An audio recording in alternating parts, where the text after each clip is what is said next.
Welcome to Whole Lot of Wolves. It's the 39th and final episode of Season 2. We're your hosts. I'm Joshua Buckley. And I'm Paul LePage. And, of course, we have Alex Patakis back in New York as our producer. How's it going, Alex? Doing well. Excited to be part of one of these.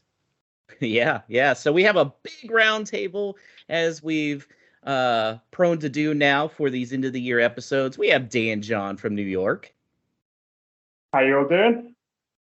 We have Danny Paletti from Baltimore. Hey, good to be here. Our favorite curmudgeon, Andrew Smith from Atlanta. Hi, welcome everybody. Thanks for having me. Ryan Gray from the New England area. Hello, everybody. And Brian Donley from Charlotte. How's it going, guys? Great. Good to see you all. Good to you. So before we start off tonight, I got something to say, and hopefully I won't ramble. Hopefully I won't get too emotional here. So for those of you that don't know, Paul was named Contributor of the Year by Worldwide Wolves.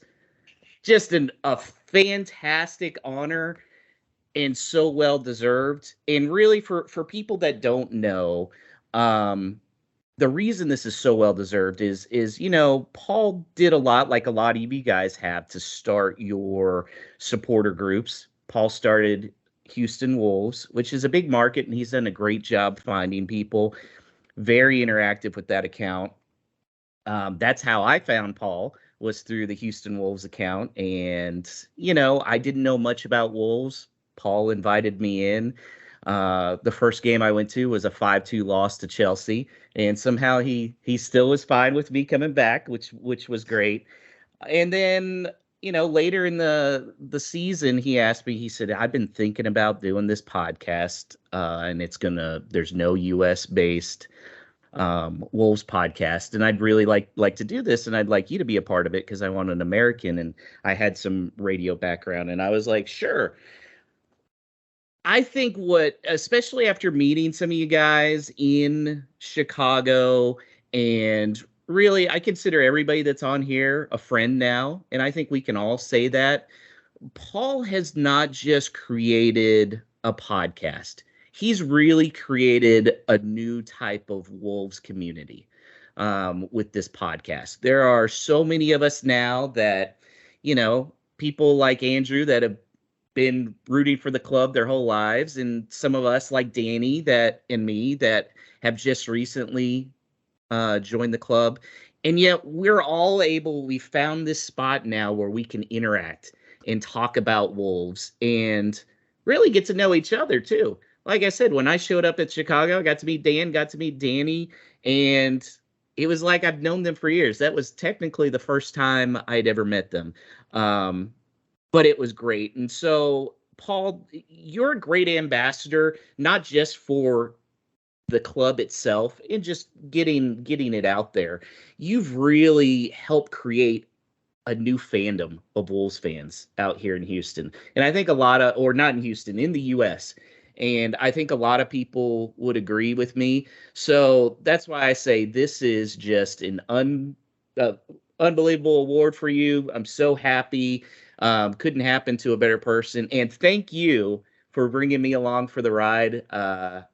It's just been a lot of fun. It's great getting to know you guys. So round of applause for Paul here.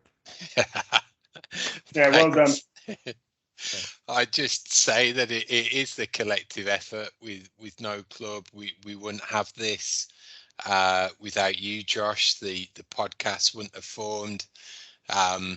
We definitely wouldn't have been here next season if it wasn't for Alex coming on board and producing. Yeah. So it's definitely not down to me. It's a group effort, and it's people making the time. We do it for the love. We're not these super influencers who get paid by YouTube views and sponsorships just yet. So it is a labour of love, and we thank everyone that's a part of it and everyone that tunes in and listens. But it's always been important to me to try and create that collective spirit amongst fans, especially over here. And there's nothing that gives me more pride than the likes of Brian and Danny that have come in, that have interacted, that have started to form their own groups as well. So just that sprinkling of interest across the country. Even there's Trevor even that's been on over in LA. So these pockets that pop up and start to grow the fan base naturally that way and organically, that's what this is all about. So I would do it time and time again just to see that growth. I think it's fantastic. And I'm very fortunate to be able to call you one of my best friends, Paul. That's right. All right, so let's get to the game that was on Sunday. It was exciting for a long time, but ultimately it was a 3-1 loss to Liverpool. Paul, it's probably bad when our player of the match only played 30 minutes there before getting hurt. Do you feel what are your thoughts? And do you feel like if Neto hadn't been hurt, would we have been able to pull that out? I think so. It looked like he was on fire. It looked like it was the best that we've seen him since his return. That he really looked to hit it off with Raul's, a distinct two up front, and then his movement, their movement, they were causing Liverpool's back line a lot of trouble. And not only it was a well-crafted goal, but we had the other chance before he came off, and with Dendoncker, he should have done better with that. Golly, should he have done that? That would have been 2-0 at that point, and we were looking good. So it's a shame that he went off, and it was a downturn after that distinctly, and he seems to be the man under all sorts of support of flack at the moment. But there's a distinct correlation between how we played with Neto on the field and how we subsequently did with Wang up front as his replacement. So that's probably a topic in itself compared to who else Lage could have brought on in that situation. But when that happened, I distinctly wasn't thinking that anything further positive was going to come out of that fixture, unfortunately. Dan, I thought you had a great quote in our text chain. You said, I'd fire Huang into the sun right now, but I think he'd miss. Yeah, I'll be honest. I was a little infuriated because he was terrible on the day, and I think obviously he made a couple of mistakes straight away, and that just knocked his confidence, which he was probably already very low on. I know there's a little bit of social media, shall we say, shenanigans going around. Hoden's liking a tweet about him should have been played instead of Huang. I mean, to be quite honest, I'd have had Bruno himself go on instead of Huang at that point. It was a very poor performance. And it makes me ask, when you've got Chiquito, you've got Podence on the bench, even Fabio Silva, any single one of them, I'd have had a better go. Like, I'd have thought it would be more likely to do something there than Huang. And I was disappointed to see that decision by Bruno. Danny, what's happened to Huang? Because he started out so well, and it really looked like that Raul-Huang partnership could be successful early on, and that's part of the reason why they decided to sign him. Yeah, I think I don't know. To me, it just seems like it's been a tough first season. First seasons are always going to be kind of weird, trying to settle into a new team. And it probably, I don't know if it helps or hurts him that we decide to pull the trigger in January. I think the fan base is at least split, if not pretty negative about that decision.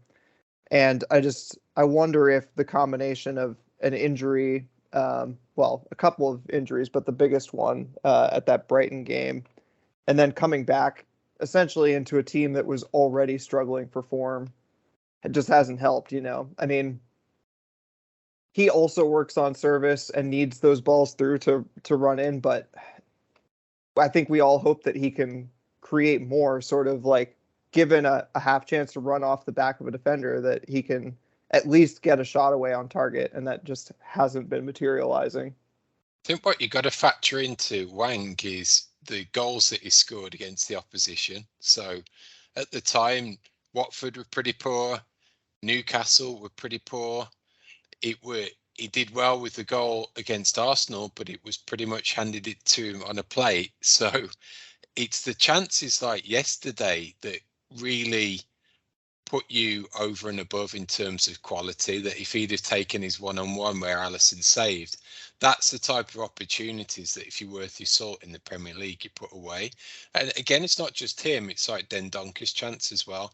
We can't go any higher as a team if those are the players that we're relying on who can't do that extra 5% to get a goal in those types of opportunities. That's the level that we're at. That's the type of level of player that we've got in our squad. Yeah, speaking of guys that can't shoot, Andrew, I saw your reaction when Paul mentioned Dendonker. I think you had the exact same feeling as me that after he missed that shot, I was like, I'm done. I'm done with him. Mm-hmm. Yeah, I thought it was in because the way he trajected off his foot. We were in the back of the bar, and one side of the bar was completely full of Liverpool fans. We counted about 165 of them. Of course, when we scored the goal, we kind of just walked through proudly with a flag, just teasing them a little bit. Needless to say, the nice language that was thrown our way was very clean, but that's okay. But I just thought, what could have been if that would have gone in, realistically? Mm-hmm. What difference would that have made? Would it have put panicked into Liverpool? The display, though, from the whole team yesterday was really good, though we lost. Where was that effort in the last 6 or 7 games? We could be totally different now. We could have maybe got maybe 6 more points somewhere. Could have put Burnley away. We could put Norwich away. And I think the wheels came off during the Leeds game. I think that 3-2 loss there, being up 2-0, being so comfortable. I don't know. It's a very strange last 6 or 7 games for me. But I'm glad it's, we're moving on, and it's going to be a very interesting summer. We will see. Ryan, do you feel like tactically Lage had a good plan to beat Liverpool? Yeah, I think we really caused them trouble on the break, like sitting in and going in behind. Like we could have scored 4 yesterday. Like being on the break, there was multiple times that we caught them, and we obviously knew that they needed to come and score. And by us scoring early, kind of suited us really, because we had something to hang on to. And as I say, we caught them multiple times on the break and stuff like that. And it could have been over by the time that they actually got back into the game, really. But we're just ain't ruthless enough, are we? We ain't scored enough goals all season, so I don't expect us to go and score 2 or 3 at Liverpool, to be honest, really. So, but tactically, I thought we were good, and I mean, apart from the Wang decision coming on, I just wanted to mention that the one bit of where Wang tried to like slide to keep the ball in. I don't know if you saw the reaction of the two of Trincao and Pedence on the side. They were like, "What the fuck are you doing?" Like he didn't even have to slide. He could have just walked around and got the ball and kept it in, and he slid, looked stupid, and they just went, "What are you doing?" And then the time after that, he dribbled the ball out of play, and Trincao's there again going, "How are you on the field?" And I'm not. It's unbelievable. I saw that reaction. I was like, "Oh, that's not just social media driven. That it can't be." I don't know why he didn't absolutely bust a gut to get on the end of that. And even to slide in, or he wasn't going to be offside, square ball for a tap in. He should have been alongside him, even just to make that extra effort to get on the end of it. That's what I couldn't fathom. It just seemed on a plate to me. Brian, did you feel like this was kind of a microcosm of our season? Exciting start, looking pretty good there in the middle, and then just pooped out at the end? Yeah, that's probably a good way to put it. I think, was it Ryan was just saying earlier, it's just not having the clinicality, not being able to put things away has been difficult. Because you're right, it just feels like you're so close all the time. But I think, as Andrew was saying, I was just glad to see that they gave it a fight. I actually couldn't watch it live. And I was texting with one of the people in Charlotte Wolves. It was just like, "Hey, I can't watch it now, but I don't want to be on my phone. Let me know if it's worth watching. Otherwise, I'll bag it for the day." And he texted me. I was like, no. I think it was probably at like 85 minutes at that point, so right before we allowed have 2 goals. But he was like, yes, it's okay. Go watch it. It's worth your time. But yeah, I would totally agree that it's kind of been very exciting, and then it's peter out. It wouldn't be a Liverpool game though without mention of VAR though. Yeah. And if that push on Toti Gomez was anything other than a penalty, I don't know what they're even looking at. Even just the whole brush over the fact that there was even some potential controversy. It was just, oh, they looked at it. Oh, okay. Yeah. Carrot away they go. No. You know what they were. Didn't even show a replay on NBC, I Yeah. don't think. Yeah. No, I didn't realize how bad it was until I saw the Slow video on motion. Twitter, and it was like, Yeah. good God, like that Yeah. was definitely a VAR checking the badge, not VAR checking the foul. So let me ask the group here. If that would have been in the other end of the other box, what do you think would have happened? Straight away. Oh, penalty. Straight pen. Yeah. Yeah, straight. Penalty. Probably get sent off as well. Yeah. Probably. Yeah. Probably would have given it. The ref would have given it, regardless of VAR looking at it. It would have been one of those that He wouldn't have even gone to VAR. wouldn't even gone to VAR. The ref would have blown, and it had been given. So Overall, how would you say the officiating has been this year, Andrew? Truthfully, Damn. I think the officiating towards us has been appalling.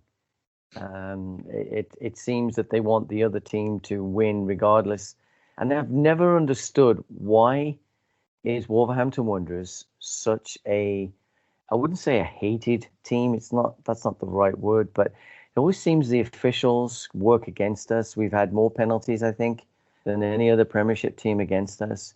We only have 2 of our own that we've scored. Forget the last one, but that took for 20 hours to make a decision on it, and it's just very difficult. And as a lot of my friends and people at the Fido's pub in Atlanta keep saying, is we never seem to get that lucky break. Everything goes against us, and if anyone on here can, say why, I don't know. It's just, but it's been appalling. This has been the worst I've ever seen it. Brian, you kind of a new Wolves fan, so you can probably look at it with a little clearer glasses than Andrew. Do you agree with his sentiment that it seems like Wolves are just always given the short end of the stick, or do you just think it's one of those things that hopefully evens out at some point? Hopefully more the latter.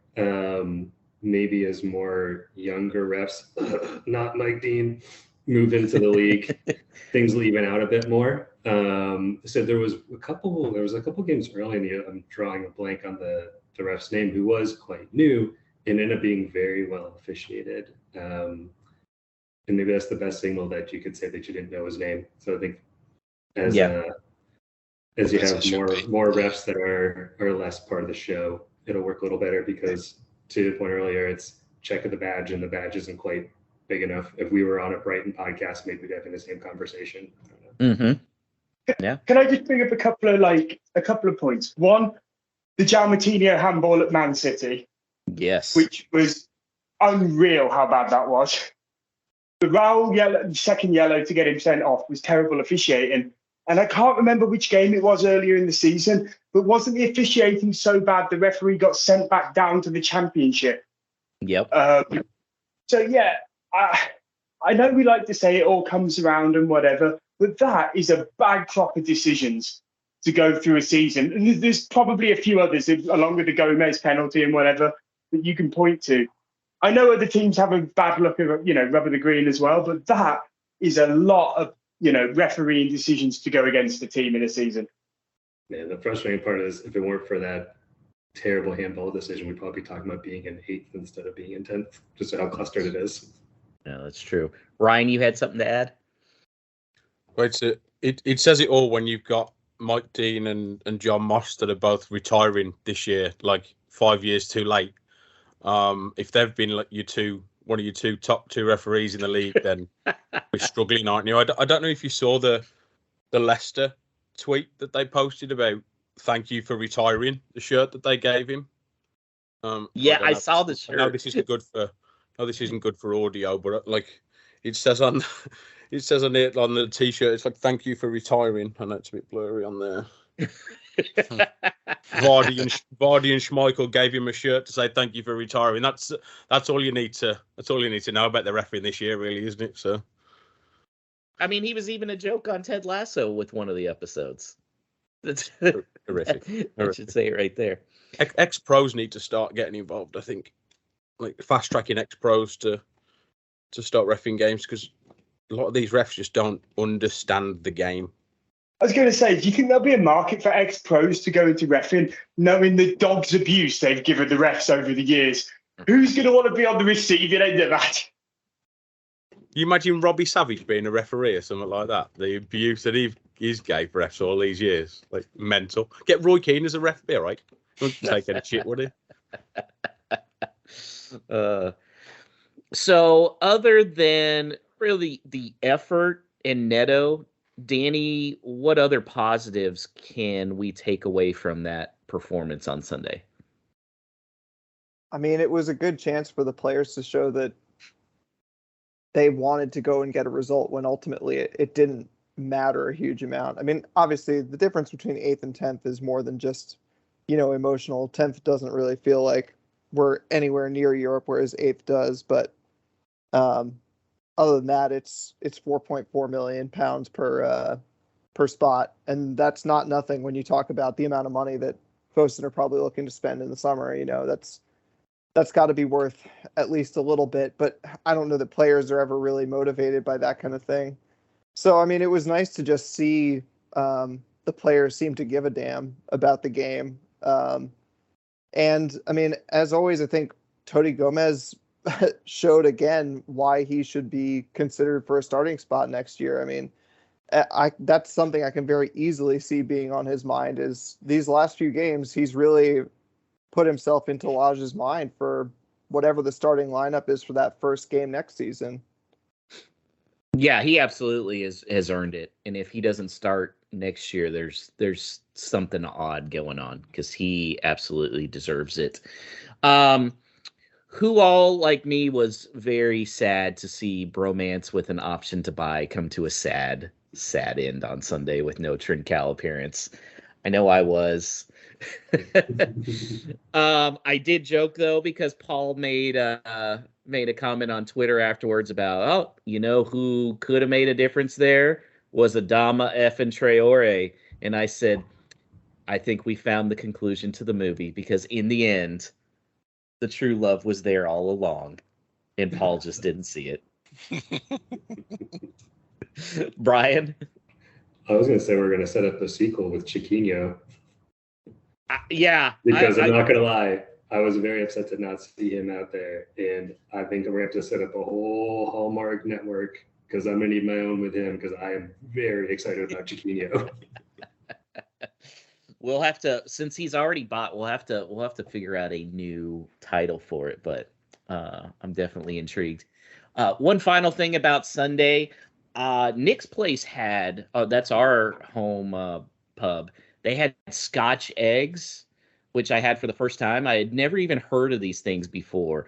My life has been incomplete, apparently, without eating these things. Ryan, you're shaking your head? Disgusting. Disgusting. Amazing. No. Okay, so for those that don't know, it was like a hard-boiled egg and then wrapped in a sausage ball and then like covered with breadcrumb type deal and deep fried for about 3 minutes, and it was amazing. Does anybody else like those? Alex? I was going to say I hate them, and I'm ashamed to say this, but I was actually the day of my first game at Molyneux, tried a Scotch egg for the first time at the Leachgate Tavern, and I took one bite, looked around to make sure nobody saw me, and I just threw it straight in the garbage. I didn't even care about wasting the money. Andrew, Dan, did either of you guys? I mean, you guys are England guys. You guys? Not really. Not for me. Wow, Brian? Absolutely love them. Oh, you love them, Dan? Okay. Oh yeah. Brian? I love them. You don't get them that often here in North Carolina, but a few places have had them that loved them. Yeah. Danny? I love a runny egg, so I've never had one, but I'm very interested. It was fantastic, and we got a chance to talk to Nick's wife, who had actually made them the night before, and I think I did some convincing to try and get it on the menu for game days next year. So tremendous Scotch eggs for those that have not had it. I would recommend it. So we'll move on here. Kind of looking at the season, 10th place. Raise your hand and I'll call on you if you feel like this was a good finish for the team. Okay. Paul's raising his hand. As a body of work across the whole season, I would have snapped your hands off for 10th right at the outset, and even more so after those first 3 defeats. But just the way it has imploded these past few weeks, I can't just put my finger on where it's gone wrong or how south it genuinely has gone to be in potential top 4 contention, even going into that Arsenal away game 1-0 up with 70 something minutes to go. We could have been there, so I don't understand the downturn. But then if you'd have put this bad run smack bang in the middle of the season and then finished on more of a positive, and we'd got to 10th, or we'd come from the lower portion of the mid-table and climbed up to 10th, you'd have probably said, oh yeah, okay, it's been a pretty good season, we got a lot of positives to look forward to. Now it's looking like it's all doom and gloom, and have we got the right coach in charge? Is the front office up to snuff? So the dark clouds are forming, which just seems staggering from where we could have been. It's just turned so quick. Brian? Yeah, I think that kind of highlights, it was the fact that the high was so high and the low was so low, and each one was quite prolonged. And if it was like chopped up in like, oh, we had a good month, bad month, good month, bad month, you'd probably say, oh yeah, 10th was great. But the fact that I was looking up, so after the first 3 losses, we had basically 21 weeks of 2 points a game. So Champions League form.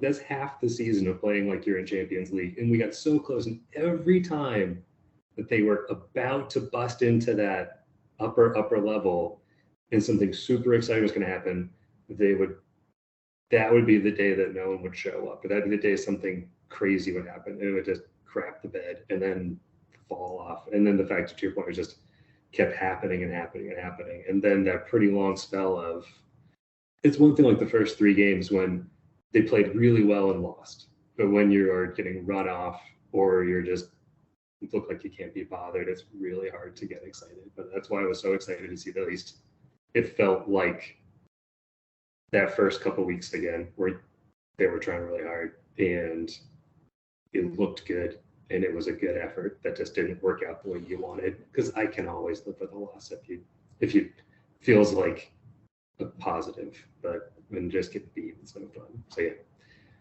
yeah. Brian? Yeah, I mean, overall, I'm quite happy with the season. Really, it was just a bad start and a bad ending. My dad put it into perspective today when he was saying, "Listen, we're not in Division 4, traveling around on a Tuesday night at some shithole in Division 4. Like, we're 10th in the Premier League." Mm-hmm. And it just put that into perspective of like, we are 10th in the Premier League. We are not in Division 3 and Division 4. And obviously, it's been a bad ending. But if you look on it as a whole, it's a coach that it's not his team. It's a small squad, and we finished in the top 10 in the best league in the world. Like, it's not that bad, is it really? I know we've had a bad ending, but we're 10th in the Premier League. Andrew, do you feel like if we had that Newcastle track, which, I mean, they're near us in the table, but just horrible, and then really closed out strong, do you think we'd feel a lot better right now? Yeah, I think the winter transfer was poor, right? I think we talked about this on one of the podcasts. Just not investing and doing the right things. And we've got some good players. We just talked about them, Chiquino and others. they should have started earlier. They should have played earlier. Who knows? Just a few gifts here and there. Some of those assists that Chiquinho had in some of the games, fab. I mean, really nicely played. I often wonder just why didn't some of the other players get this shot? But when you look at what's going on at Newcastle, what they did, I did read about the Everton. You know, they spent a fortune. Look where they almost went down. So it's a toughie, but we'll see. Hopefully, moving on. Hopefully, things will work out. Dan, you're probably another one like Ryan that's kind of looking at it in perspective as far as, well, it's way better than what it used to be.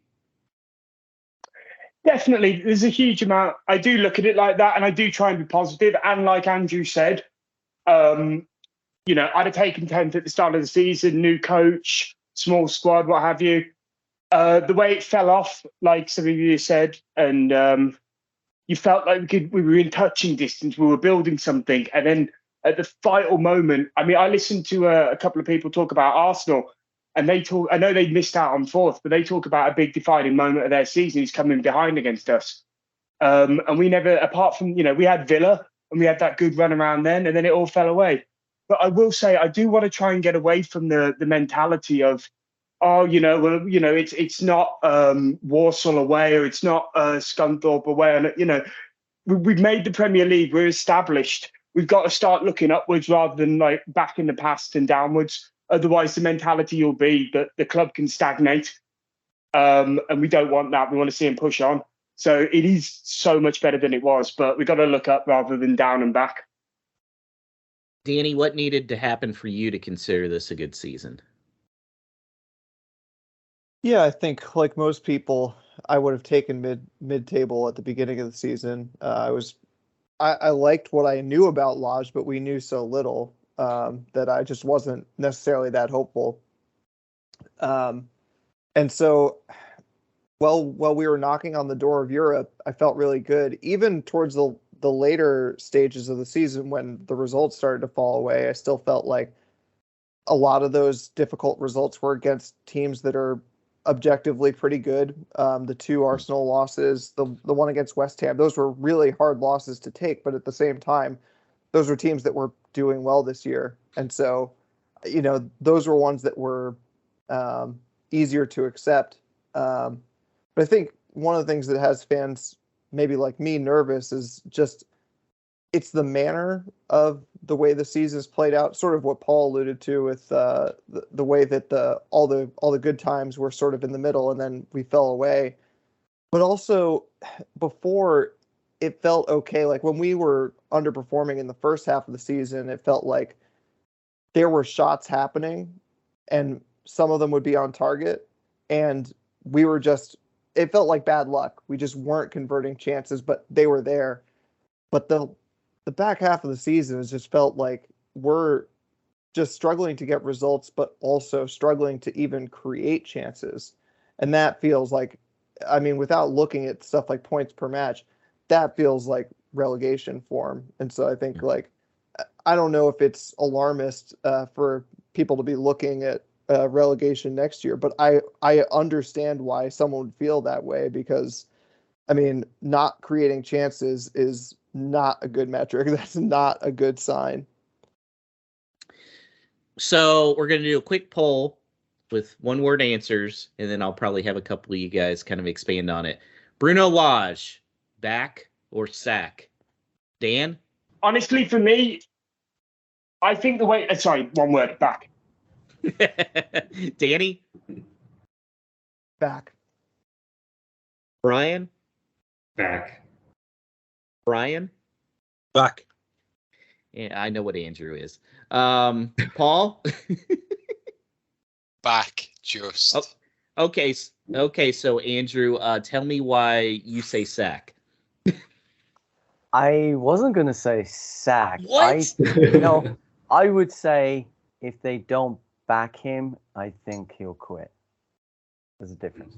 I'm a 100% in agreement with Andrew. So mark that down, Alex, and pull that as a sound clip, because that'll probably not happen very often. Oh, I think Andrew's 100% right. Is there Mhm. anybody else that thinks that Lage will just step away if he feels like Fosun isn't listening to him? I think there's too much caught up with the Mendes agreement between the three parties that it's too intricate for him to bolt like that. I was, whilst I'm not pressing for it, I generally wouldn't have been surprised this morning if we'd woken up to an announcement that we were searching for a new head coach, based on the fact that if you think about it, take away the draws, we've had it like a losing season. We've either won or we've lost, and we lost more than we won. So if Nuno was sacked this time last year for similar set of circumstances, no entertainment value, this run had a lot of parallels to that. So unless there's some mitigating factors that we're not privy to, or it's part of a wider project, I could see him potentially leave if they had a better, well, not better, if they had someone lined up that could go that next extra step as well. Because if that happened, that would have given me the feeling of what happened when they didn't get Lopetegui, they gave it to Zenga.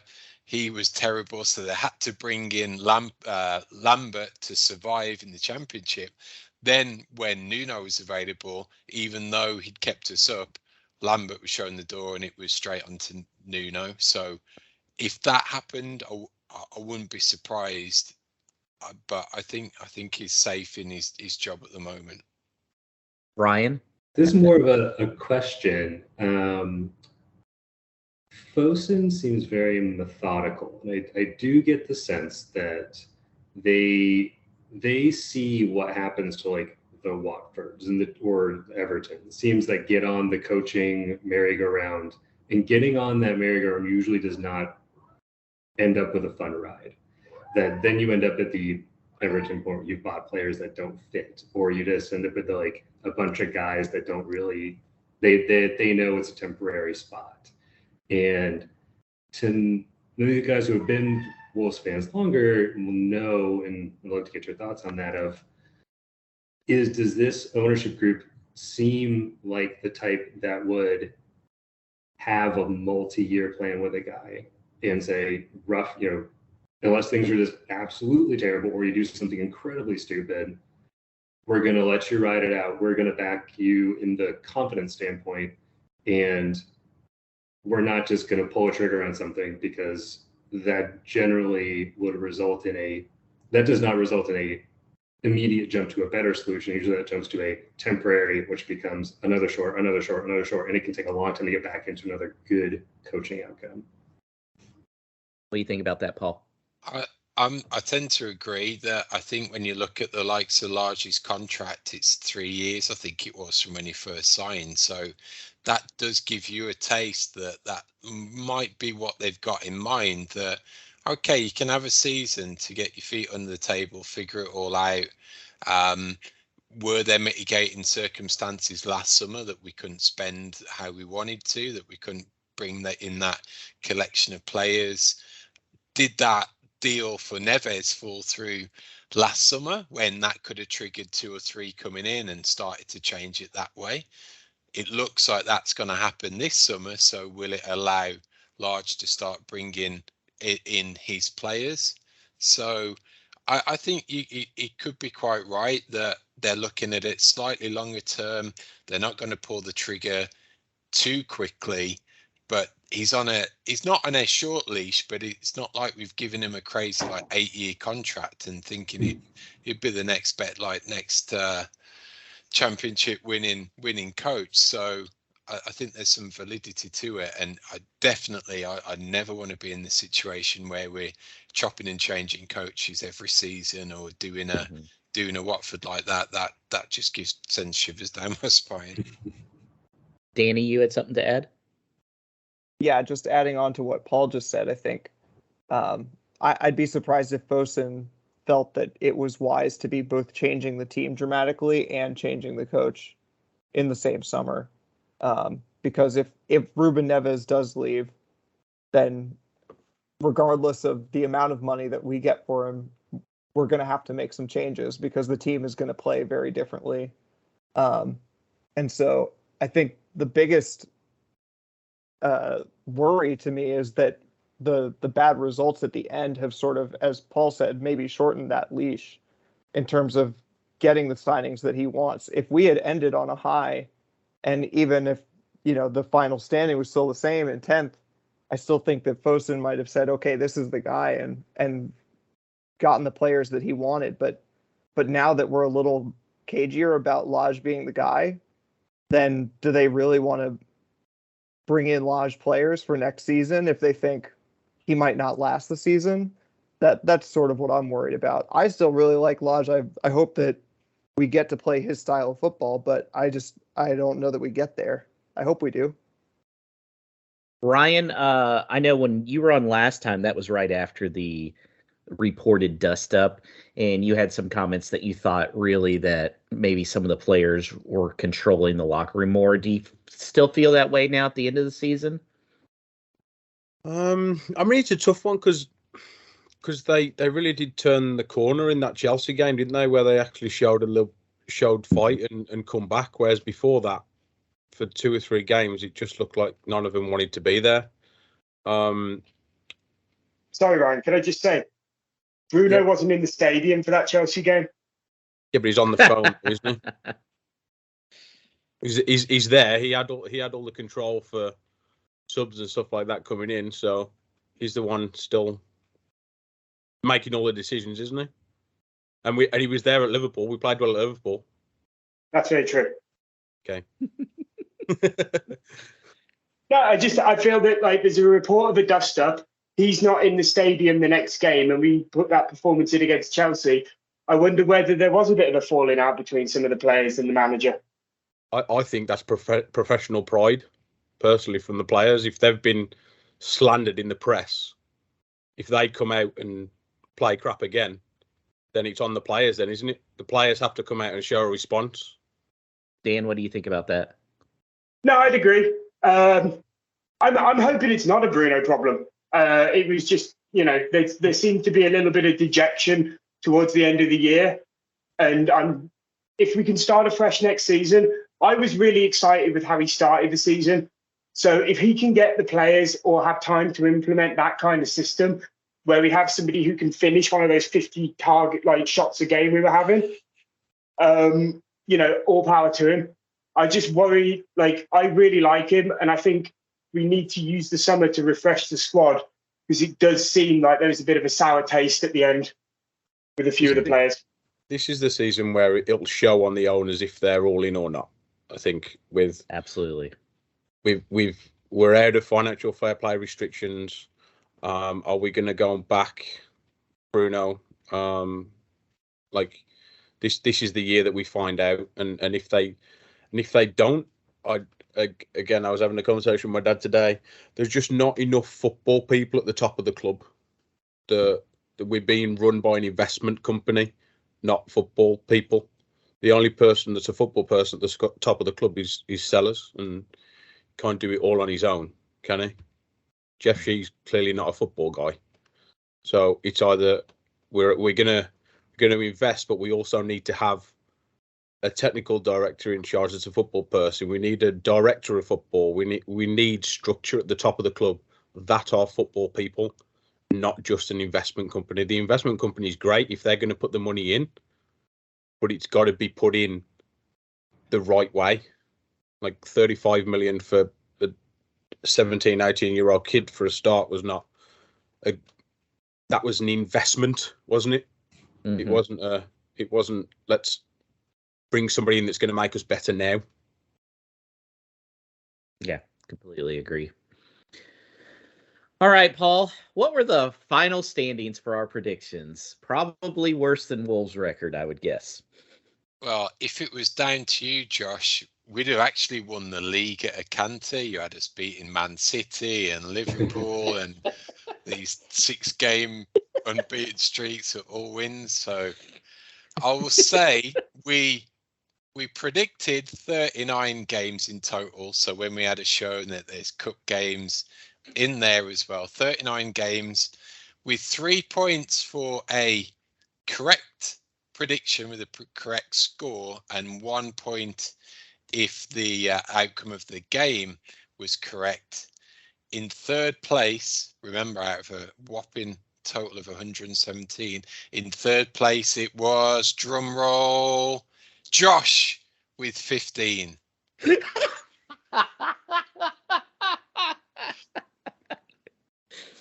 Bit like the Wolves, started off okay, fell away a little bit, and then not too far ahead of him in second place was Paul with 17. Leaving the winner comfortably, our guests at a total of 23 points out of a total of 117 potential. So there was some highlights in there. Our very own Dan John got 3 points when he predicted a 1-0 away win at Southampton. David Copey got 3 points to the guests. Trevor did. Rich from the Fancast, he predicted the Villa score at home. Ryan Gray came in with a perfect 2-2 against Chelsea in our away game. So, yeah, what do we know, Josh? Let's just leave it to our guests to predict next season. I was feeling good about my Liverpool that we were going to take points off of them for a while there. I was feeling really good about. But, you know, if ifs and buts were candy and nuts, we'd all have a wonderful Christmas.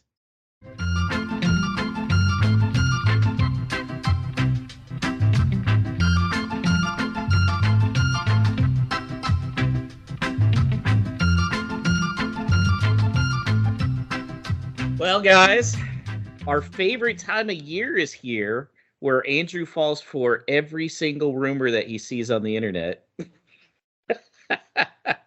It is the summer transfer window upon us. So I think we're all accepting the inevitable that Neves is going to be sold, right? Is there anybody here that thinks he's actually going to stay? Yeah, that's what I thought. Okay, so Neves is probably going to be gone. But it's not unlike the Wolves to also have a surprise departure or two. So we're going to have a little open forum. It's going to be quick fire. So yes, 1 or 2 word answers, and then I'll be able to kind of have you expand if you have something good in there. So let's start off with Jose Sa. Do you cash in on him now or keep him? Brian? Keep. Brian? Keep. Andrew? Keep. Danny? Keep. Dan? Extend his contract. That's the Paul? answer. I think keep, but only because there's not a natural team for him to go to.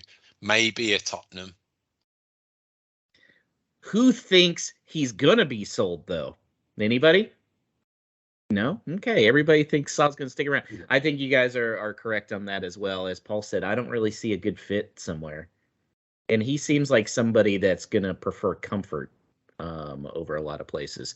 Okay. One of either Johnny or Semedo will be cashed in on. Dan? I'd keep Johnny. Johnny? Okay. Danny? I'd keep them both. Okay. Andrew? I think Semedo will go. Okay. Ryan? Ideally, I'd keep them both, but you'll get more money for Semedo. Okay. And Brian? I agree with Ryan. Yeah. Paul? I think we might have seen the last of Johnny. Ooh, okay. I need you to expand on that because that's a pretty hot take. I'm just going X-Files, and there was more to it with the fallout, and you know, dig a little bit deeper if he was one of the perpetrators or involved. I could see that if they are going to back large, then it won't be one of his guys. Interesting. Ryan, what do you have to say about it? Does Johnny pass a medical?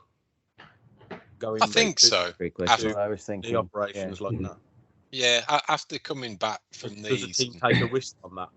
yeah, possibly not. I'd be skeptical if he was coming into us Yeah. after those two. We've seen him at 100% pretty much, and Yeah. look good. But yeah, that does cast a cloud for sure.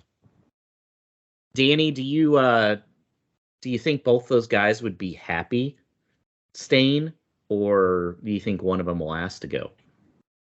That's a good question. I think of the two, I could see Johnny leaving more than Semedo. I agree that we'd get more for Semedo, but it looks like he still wants to be here, and it feels like if we're backing Lage, it feels like a Semedo, a wingback as quick as Semedo, is sort of what fits into the Lage system. I love Johnny to death, and honestly, I love having a 7 out of 10 every game player. But if Lage is trying to remake the team in some way, I could see Johnny ending up somewhere else just because he doesn't quite fit. I think Semedo leaves, and it's not because of Johnny; it's because of Chiquinho. I think Danny and I probably had so many discussions about that in Chicago. Okay, Max Kilman. Do you keep him or do you cash in out on him? Dan? You've got to keep him. Dan, go ahead. I was going to say, unless it's a Ben White 50 mil figure, you've got to keep him. Mm-hmm. Danny? Exactly the same, for the same reasons. Keep. Yeah. Andrew? Yeah, absolutely. I mean, look how bad we've been without him. Mm-hmm. Ryan? Keep. His worth's only going to keep going up. Brian? Yeah, same. Then ending the season injured, I don't know how bad it is, but that does not help the transfer market value. If you're going to get blown away, it's not going to be hurting a guy that's hurt. That could have done us a favor. Yeah, yeah, absolutely. That was the Neto favor right there. Paul? Yeah. My only worry with Kilman was the purported interest from Newcastle in the winter. So whether that was a hard no and they went with Dan Burn and they're going to come back in the summer with an absolute eye-watering amount. If it's an eye-watering amount, then I think you've got to take it. If not, he's got to be a starter or definitely in contention for starting. Well, plus the fact he's a homegrown. Yeah, so, that adds a tremendous amount to it. So. Yeah. So if they are going to get rid of him, they need to add the England tax and the Newcastle tax if it's Newcastle going after him. Connor Cody, would you cash in on him now or would you keep him, Dan? I just think he's so integral. Mm-hmm. I know he's made a couple of errors, but I think he's integral enough to keep. Mm-hmm. Danny, I know what you feel. Yeah, I think similar to Kilman, but for different reasons. Unless it's a crazy offer from someone like Newcastle, you got to keep him. Mm-hmm. Andrew? Yeah, the same. We're going to keep him. He keeps the bond of that team together, no doubt. Mm-hmm. Ryan? Yeah, you've got to keep. He's more than just a player. He embodies the club, doesn't he? He's such a good representation of the club. Absolutely. Brian? I think he'll stay as long as he wants to stay. But if they bring in a bunch of guys who are going to get minutes ahead of him, it could be a gentleman's agreement of we'll let you go on your terms, not ours. Paul? Yeah, I agree with that to an extent that it's a World Cup year, so he's going to be wanting to be playing. I would like to keep him. If there is a transition to the 4, I'd like to be seeing him given an opportunity with the right partner alongside, but I don't think he'll necessarily get it in terms that they'll look for 2 slightly different molds of centre back that he may not fit. But I'd like to see him given a chance, unless again it's an eye-watering amount that you can't turn down. Now we're going to get interesting here. Potence, who, as Dan said, stirred up a little bit of controversy on Twitter. What do you think, Dan? Would you cash in on him or keep him? He's been one of our most exciting players. I'd 100% keep Holdings. Interesting. Danny? I'll say that similar to Johnny, I could see him going because he might not quite fit with what Lage wants to do, but I personally would keep him. Andrew? I actually agree with Danny. I think he's going to want to leave on his own accord. Yeah. Ryan? Sure. Ryan? Sell him. Can't stay fit. Brian? You got a replacement of Morgan Gibbs White. Oh, Jesus. Paul? I'm of the opinion that that he goes as well, in that he's mid getting on in his 20s now, so he's come in, he's never really kicked on, he's shown flashes, but then he's got injured and that's happened again. It looks like there's a little bit of attitude as well with these posts and liking stuff, and is he that team player that we want? I'm not necessarily sure. So if the right offer's there, if it doesn't decimate the squad, because we're talking about all these departures, we've still got to field an 11 and all those subs next year. So if we got a good deal, then I wouldn't be too sad if he departs. You know, if I Go sorry, I apologize. If I may just interject, Paul, I agree. I think the one thing though is if we had a deeper squad, perhaps all these little injuries wouldn't be such a problem for us, right? Yeah, no, absolutely. Thought. Sorry about that. No, that's okay. Ryan, you had a comment? I just don't think when he has played, he hasn't produced enough. Like, what has he scored? 2 goals? 2-3 goals all season for the amount that he has played. He hasn't scored and he hasn't impacted the game enough. He's played well, but just hasn't scored enough goals, and then he's just been injured a lot. So I like him. I do like him as a player, but I just don't think he's that effective. Brian?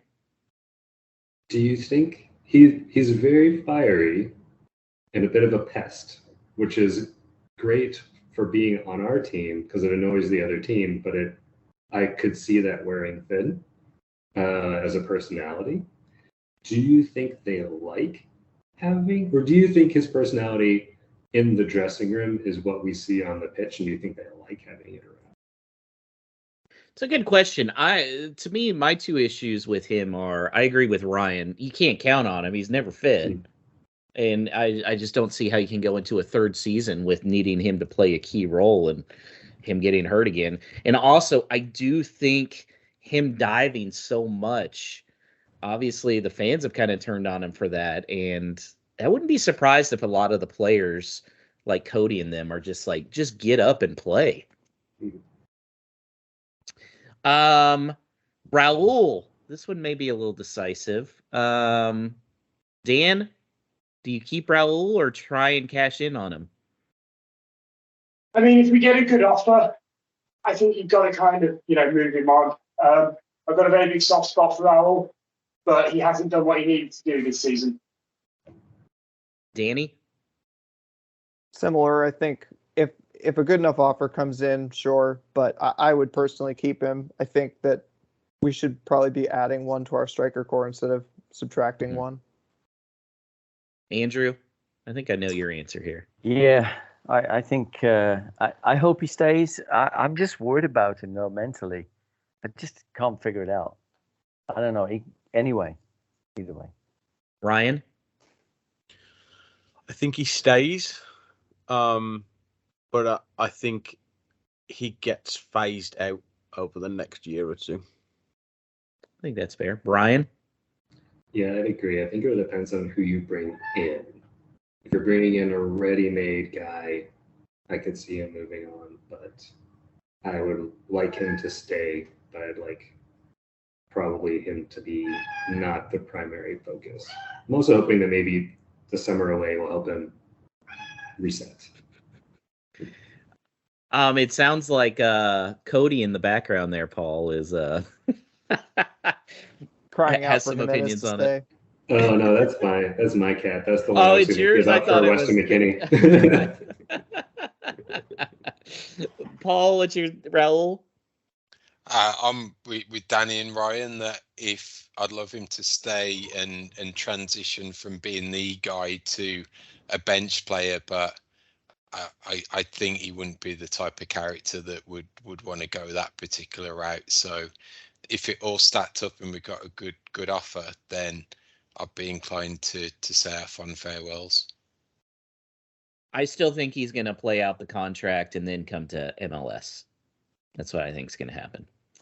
Okay, Neto. I think we all probably agree they need to keep him, but will they keep him? I think that's why I'm going to make this question. Do you think, Dan, that they are going to keep him? Hopefully that injury on the last day of the season just stops people sniffing around. But if it doesn't, then no. Okay. Danny?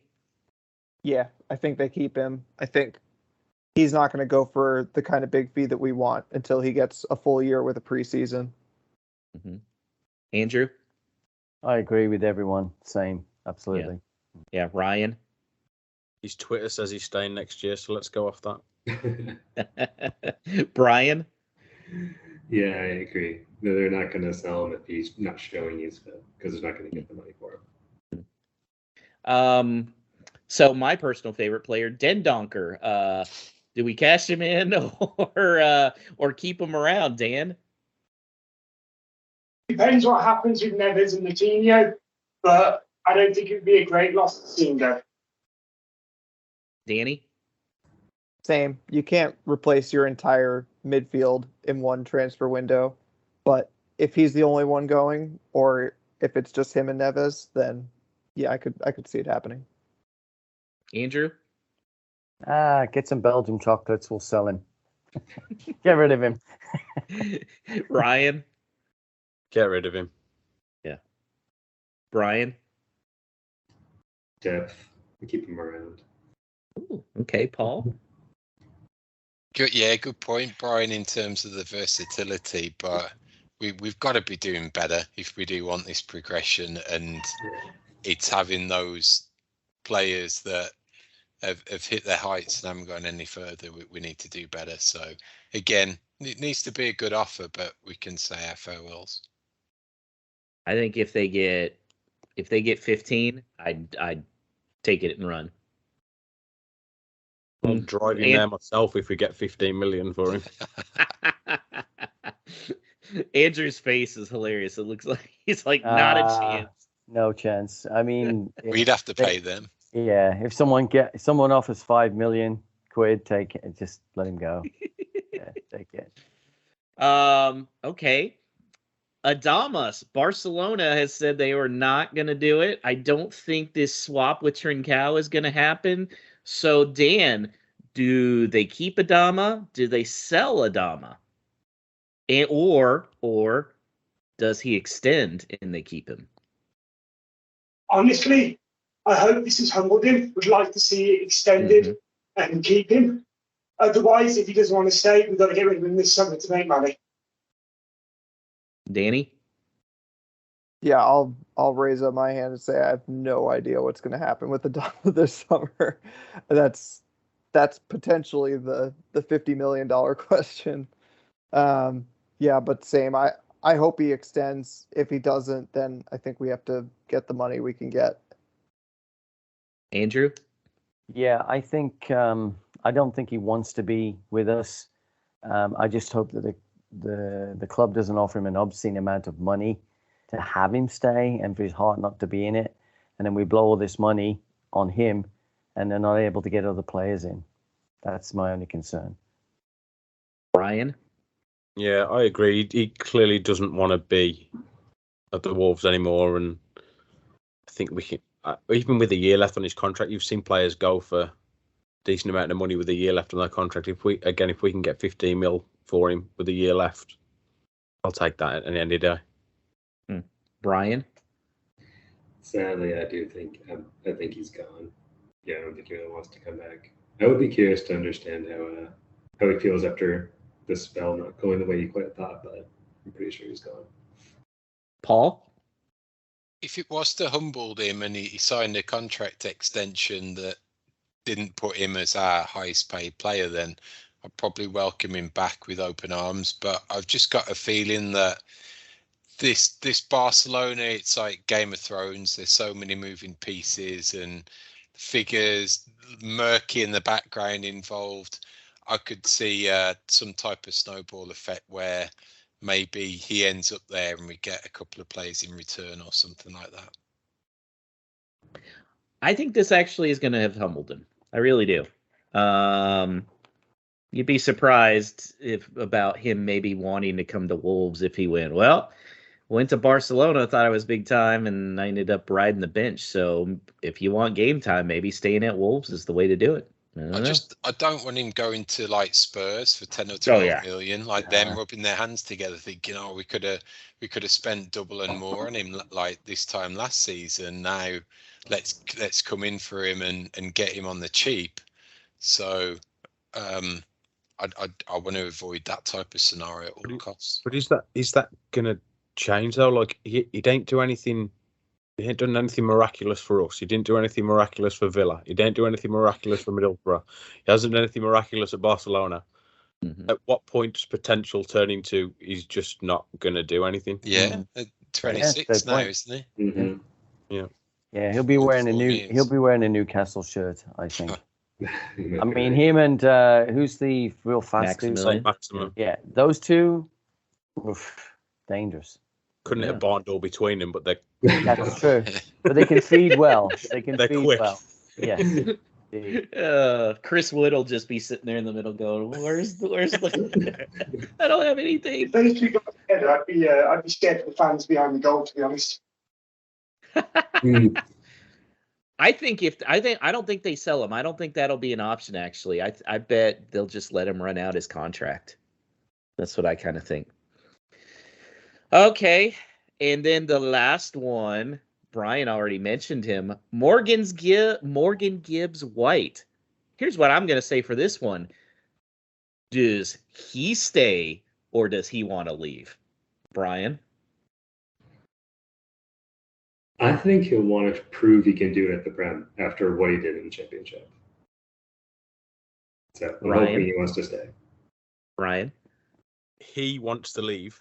I think the club want him to stay because he would be the poster boy.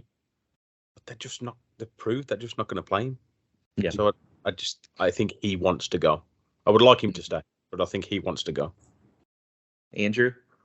Yeah, Mr. Stafford's moving on. Yeah. He's moving on, yeah, for sure. Danny? Yeah, I worry that he wants to move on. I hope that they propose to him enough playing time for him to stay, but I wonder how high those expectations are from him now. So I bet he wants to move on. Dan? I just echo exactly what Ryan said. Want to see him stay, but he wants to go. I don't think he trusts Wolves anymore. Paul, what do you? I think for the club, they've played it an absolute blinder that it's exactly what a loan should be doing. Is either you're going to bring a player back into the fold who can hit the ground running, or he's put himself in the shop window. So I think he's done the latter, and we could probably get a crazy offer for him from probably one of the newly promoted teams potentially, and we'd be laughing all the way to the bank, and he's going to be one of those players that will be great in the Championship, not quite at it for the Prem, and I think we're going to get the better half of that deal by getting a premium for him. This is the time you're going to get the peak amount of money for him. Like he's just been Player of the Year at Sheffield United. There's no better time to get a good price for him now. Yeah, and if he wanted to be at Wolves, he would have come back in January. When Lage came out this week that he tried to convince him to come back, and Morgan Gibbs White was like, "Nah, I'm good." That's where I think they're playing it right by putting out all those positives and even dangling the carrot that they want him to sign a new contract, where really they could be shopping him, but to the outside world, it's looking like that we really want him and he's going to be a part of the team, but really he's on the market and available. I think they're doing it well if that is their ultimate strategy for it. Wasn't there a situation where the Wolves fans were giving him a lot of stick and they were picked on his girlfriend? Do you remember that? Wasn't there something there? So I'm sure she's going to have some influence on. I remember that clearly. There was some abuse, and they were picking on his girlfriend, or something happened. They had a bit of fallout from COVID lockdown and going to parties and stuff. And then it just always seemed to be that they seemed to talk up when he was on loan at Swansea, being, oh, this is a brilliant place, never felt so welcomed. It always seemed like there was a snide dig at the Wolves fans there in some reason. And then to a certain extent with Sheffield United, like I've had a wonderful time here, once a Blade, always a Blade, all that stuff. So yeah, I don't think he's enamored with us like he should be as a kid who's come through the ranks. Whose fault that is, it's difficult to put your finger on it. Well, we know for sure we're saying goodbye to Marsal and John Ruddy. Are any of you guys really sad to see either of these two guys go? I think Ruddy sentimentally from what he's accomplished, being the keeper in the promotion season, and the highs that we enjoyed, like at Cardiff and things, but really at 35 we'd have been needed to move on from that number 2 anyway. So the timing's right for both parties, I feel. So the big rumor that happened yesterday was Wolves may be on the verge of making a move, and that's for 18-year-old Chicago Fire goalkeeper Gabriel Slonina, who is actually a Team USA guy. He just recently turned down Poland, said he's committing to Team USA. Originally, Talking Wolves had put on there a link that said 10 million pounds, which I thought was insanity. Then today it came out, from Liam Keane, it's probably closer to 3 million pounds. Good business or bad business, Dan? I mean, look, if he's got a future, he's around the USA squad, he's young, definitely a good bit of business. Looking also to USA hosting the World Cup. If you can sell a player back, I think it's a good bit of business. See how he develops. Danny? Yeah, good bit of business at 3 million. Not so sure about 10. Yeah. Andrew? Yeah, I agree. I think it's a good deal if you get him for that. But anything over that, I'm not sure it's worth it. Brian? Yeah, about 3 million would be all right. I mean, USA is that's the only position USA have really produced decent players in. So right, it's not the track record's there, I suppose. Mm-hmm. Brian? I'll say 3 million pounds is a fair amount as a Charlotte FC thing. We sold Riley McGree to Middlesbrough for like 4, and I think that was an MLS record. So it seems like a lot for an 18-year-old kid who I assume will probably have to go to Grasshoppers for a while. He's not going to be ready to be a number 2 at 18. Right? I think they'd just probably loan him back to Chicago Fire for the rest of this year. Yeah. Paul? I would love having an American though. Yeah. I think when it was mooted a few weeks ago, we retweeted a snippet from one of the fans on Molyneux Mix that was talking about it. And the interesting thing with this is that if we sign him now at 17, 18, when he turns 21, he becomes homegrown. So that factors into the mix as well. So I think if it is 3 million as a goalkeeper, that you're not going to come in and you're not going to be that demanded to start for a few years, he can go to Grasshoppers or the likes and build up that way, knowing that if he comes back 21, 22, 23, then we've got a really good keeper. Plus he's a homegrown player and there's a premium that goes on top of that. So I think it makes sense. He's going to be a stud. Okay, he's definitely not going to make the squad this year. The 2026 World Cup, he probably won't be the U.S. starter just because the other guys will be in their early 30s, so they should be fine. But definitely that 2030 World Cup and on, he's going to be the starter for the U.S. for at least 3 World Cups if he lives up to his potential. I think they do get him. I think he's loaned back to Chicago for the rest of the year. I think he's actually too good for Grasshoppers. I wouldn't be surprised if he gets loaned out to a championship team, and I think that could be Saw's replacement at a very young age. Not in the next year or two. I'd say the 2024 season. I could see him starting. Very young guy. Okay. One question here. Santa Lodge has showed up. You get one player that's not Paulina. Who do you want? Danny? That's a tough one. Just the one, huh? Just the one. That's it. That's all Jeff Shee was the one making the toys up in the North Pole, so you don't get much. All right. Well, if it's Santa Lodge, then I'm definitely asking for Gio Reyna.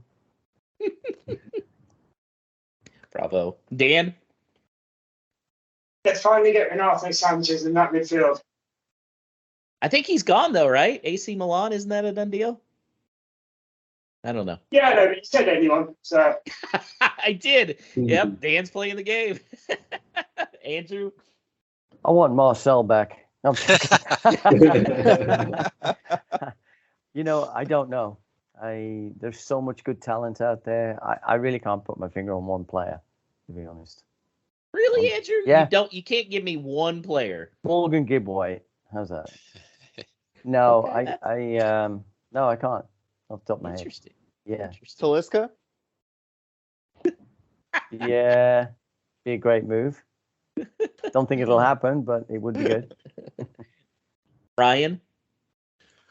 Say we go and raid Burnley for a real centre half and get either Tarkovsky or me. That's a realistic move, I think. Yeah. Brian? Thinking about similar move on the raid Burnley, Maxwell Cornet could be fun. Okay. Paul? Conor Gallagher. Oh yeah, that's a good one. A proper midfielder, someone that's just has that X factor between the lines. Unfortunately, I don't think. He's gonna I think Crystal Palace is going to offer a boatload to try and make that a permanent move. Alex, I haven't heard from you. Who's your one guy that you want? It was rumored a while ago. It's no longer realistic, but if it's Santa Lodge, I would ask for Rafael Leao from Milan. Oh, yeah. That's a good one. We all know who mine would be. Weston McKennie. Which, by the way, did you guys see Brandon Aronson going for £26 million? Who saw that coming? Anybody? Danny? Is it official? Or it's not official, but I mean, Athletic official. Yeah, I mean, I got a message, a DM through Twitter that somebody who knew somebody said it's a done deal to Leeds for $26 million. I was stunned by that. So, yeah, maybe my Geo price was a little bit off. Maybe we have to sell one more guy to get him, but still worth it. Still worth it. Okay, now for a little bit of bad news. And I don't know. I think there's several of us that can rant about this. So John Percy today announced on Twitter that Wolves will not be coming to North America this summer. Apparently, with the plans in Ohio, in Cincinnati falling through, there was no good backup plan. And so it's just not happening. Paul, what were your thoughts on it? I think we've probably got shafted in that it probably came down to money, that we haven't got the draw to come over here ourselves. It did need to be that collective of four teams of a reasonably good standard that would attract a decent enough crowd. I don't think it's all on us that it fell down based off that. There was probably some promises that the organisers or whoever couldn't keep, whether it did come down to the MLS use of stadia or whatever. And even with that, I think it still would have been a stretch to have them come over off their own bat and do a tour solo. So I think they were caught between a rock and a hard place when it fell through. and they really can't do anything other than not come make their own plans. I feel like in several areas now, it's kind of shown Fosun doesn't do great with plan Bs. How do you feel about that, Danny? Do you think that's true? Yeah, maybe to a certain extent. It's funny. Maybe I'm trying to look at the silver lining, or maybe you call this silly season, Josh. Maybe for me, this is rationalization season. this this season wasn't too bad. Everything's gonna be okay. But after that meetup in Chicago, which we had a great time at, it was really fun. And I have a lot of respect for the folks from Wolves who put that on. It just got me thinking after this fell through that I think if a few years ago we could have imagined something like that happen, I feel like I would have imagined there being a few more of that kind of event leading up to it. Yeah. And so obviously I'm gutted that it's not happening this summer. I was really looking forward to it. But at the same time, if they can plan a couple more, 2 or 3 maybe meetups in the US between now and then and sort of get their feet under them. I know they may not have had total control over the summer event, but if they can sort of figure out what they're doing, then maybe they can have a much bigger draw next summer or whenever in the future. So that's sort of the silver lining I'm looking at.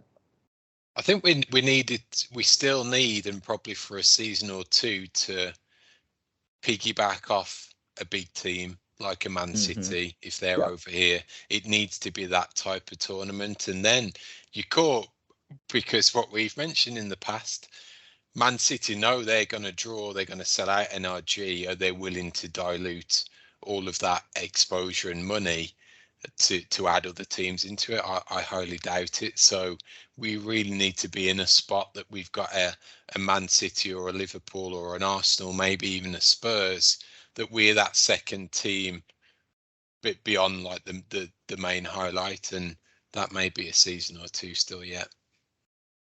I feel like it's a missed opportunity for the brand to grow in the US. I 100% agree that, they weren't going to sell out just by themselves. I felt like to sell out, they were going to have to play a Mexican team.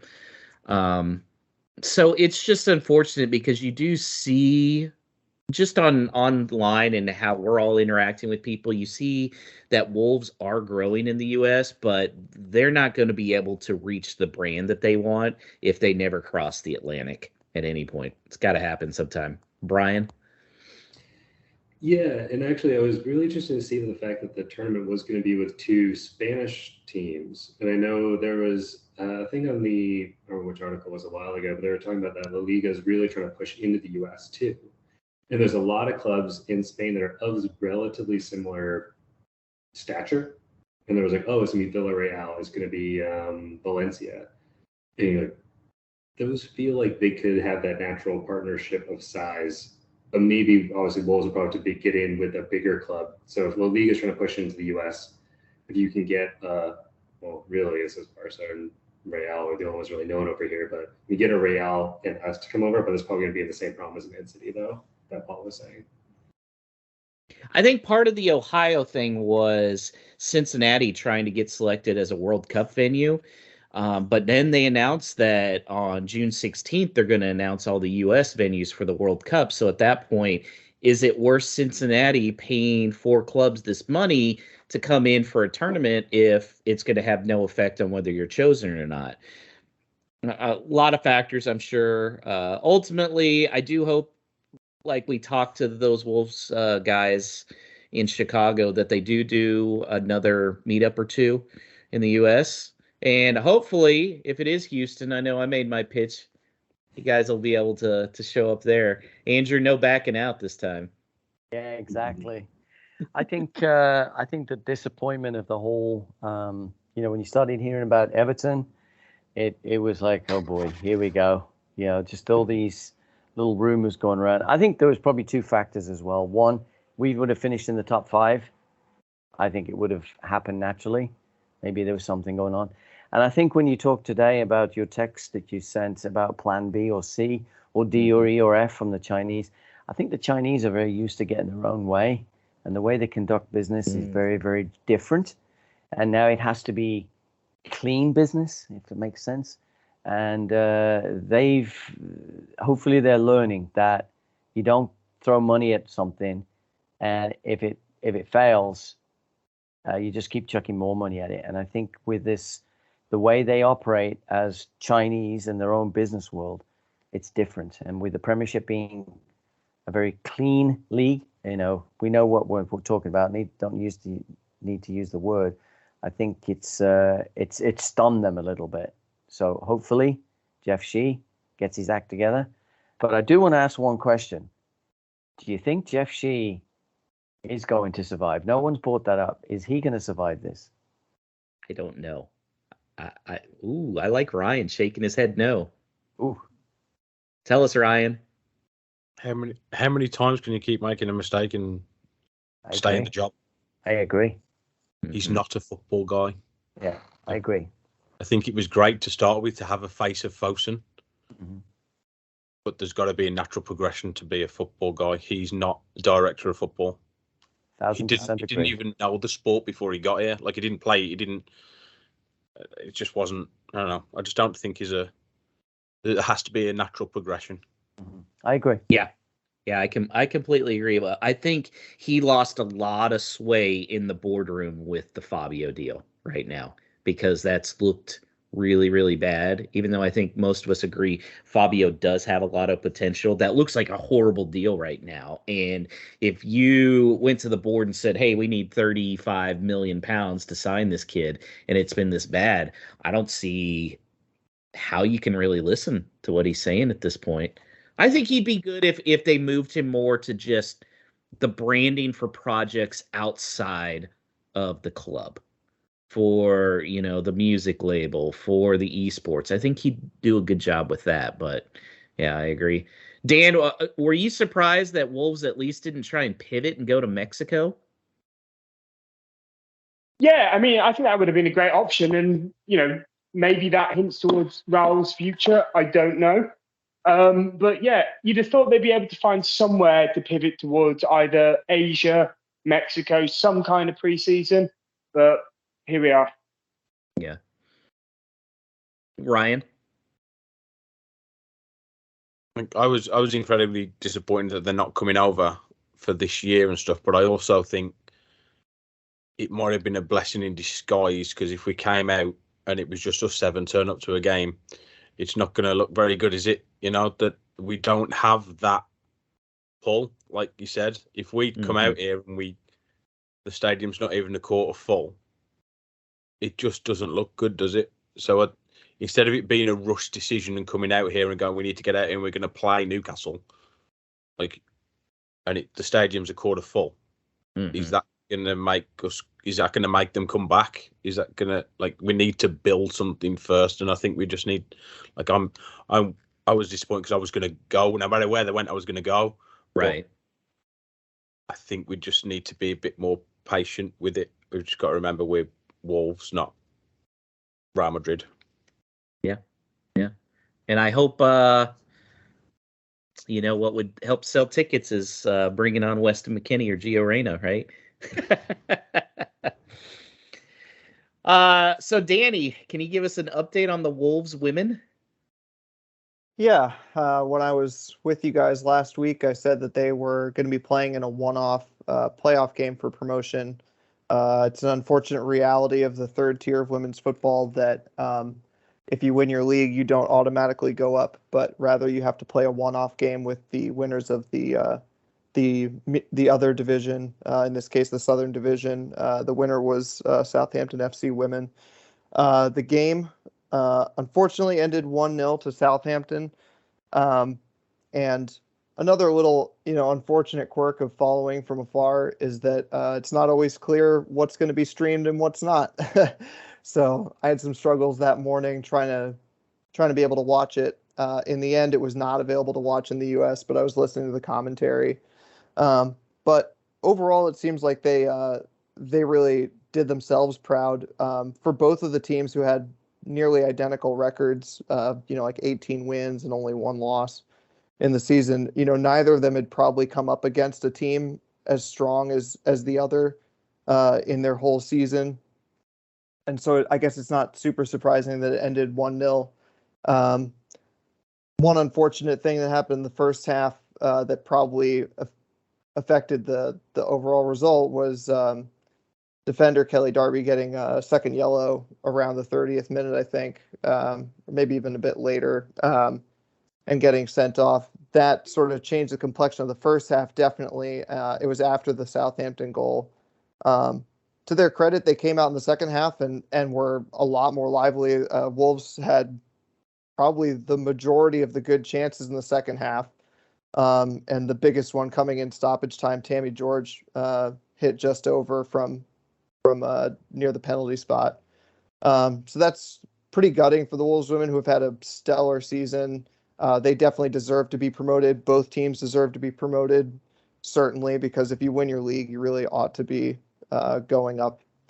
And the rumblings afterwards are that they're looking at restructuring, although I'm sure that's cold comfort to Dan McNamara and the girls on the team.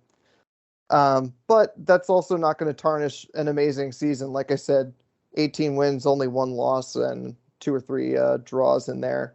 And they're coming away with 2 new trophies in their cabinet, the league and then the county cup that they won against West Brom.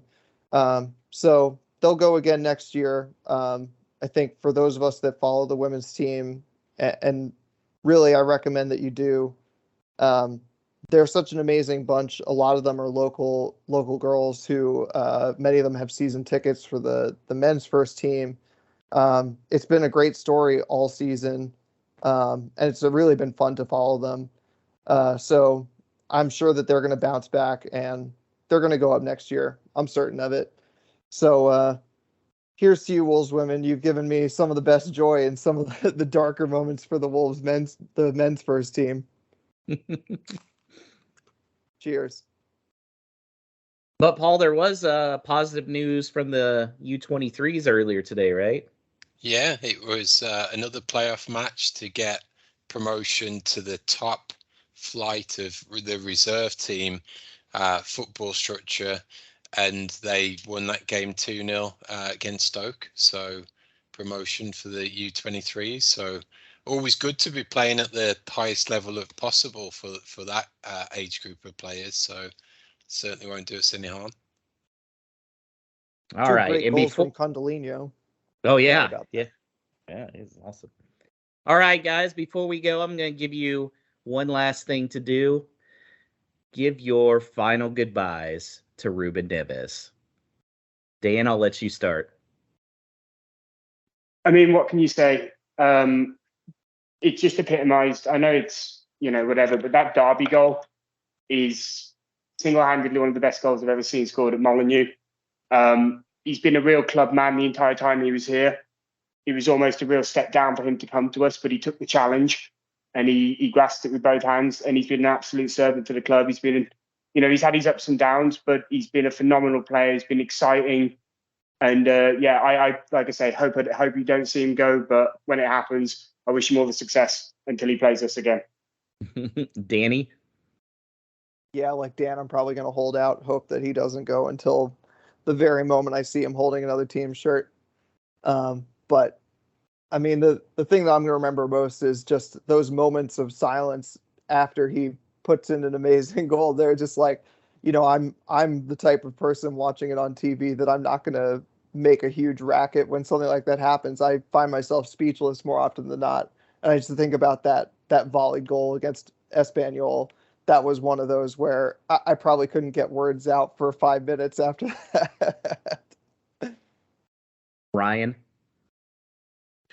Yeah, I mean, just some of the goals that he scored, not just some of the best goals that I've seen at the Wolves, but like I've seen anywhere, really. I mean, as you said, that Derby goal was just unbelievable, and just a class player. He's probably, in my lifetime, one of the best players that I've seen at the Wolves, and I just wonder where they're going to put his statue when he leaves.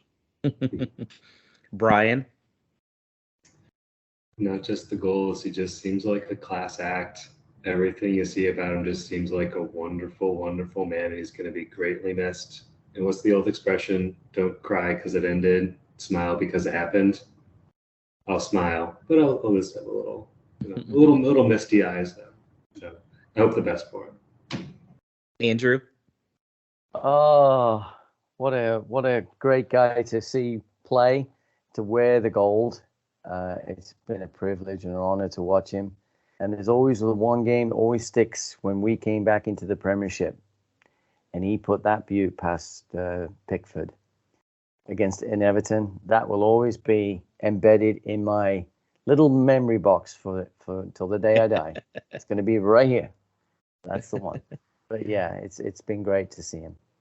So deeply missed. And Paul, you get the final goodbye for Neves and the final goodbye for season 2 of Whole Lot of Wolves.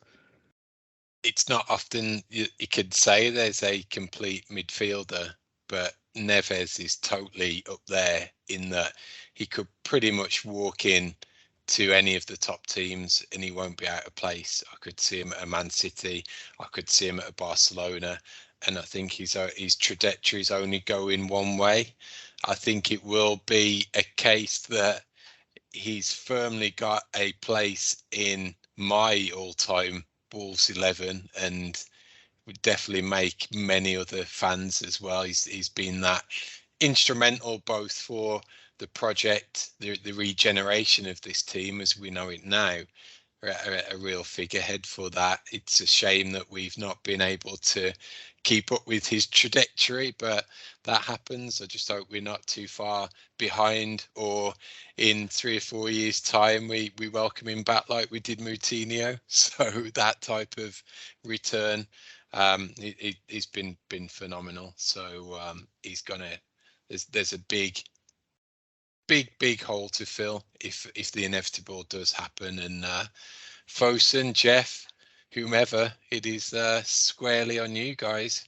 So we'll wrap this week's show and the season.